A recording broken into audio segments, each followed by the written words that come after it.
Hi, welcome to 2D Mom. Today's video is all about cooking Palakkadan Matta or Purangalari perfectly without the grains sticking to each other in a pressure cooker.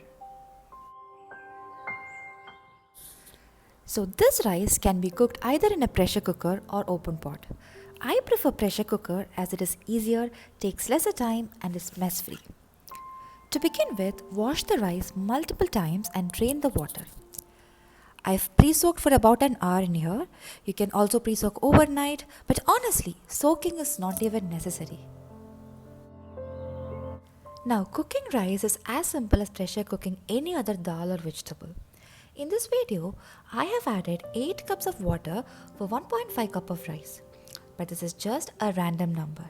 The thing is, add plenty of water as we're going to drain the excess water.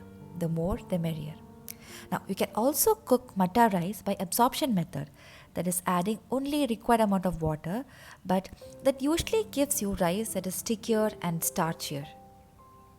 Now that we have added enough water, pressure cook for 3 to 4 whistles on medium flame.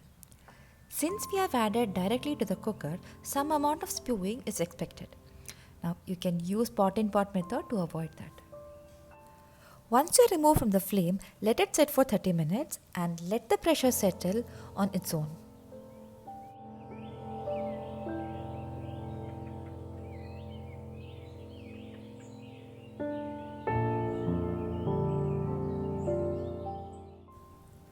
On opening, you can see beautifully cooked rice that is non-sticky.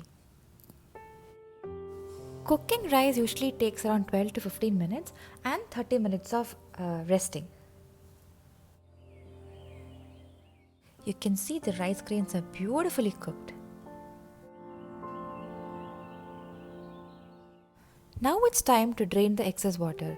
I'm using a colander for that.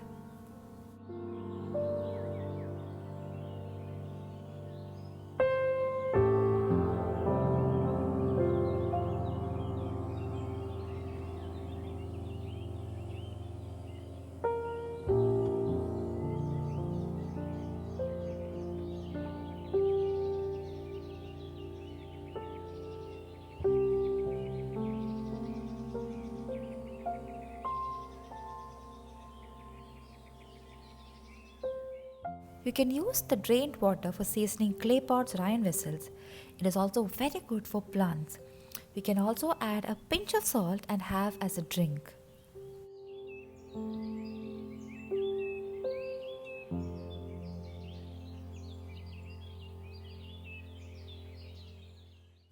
Your non-sticky, beautifully cooked matta rice is ready to be served. Hope you enjoyed watching the video. If you have any queries, doubts or feedbacks, please leave it in the comment section. Thank you for watching. See you in the next video.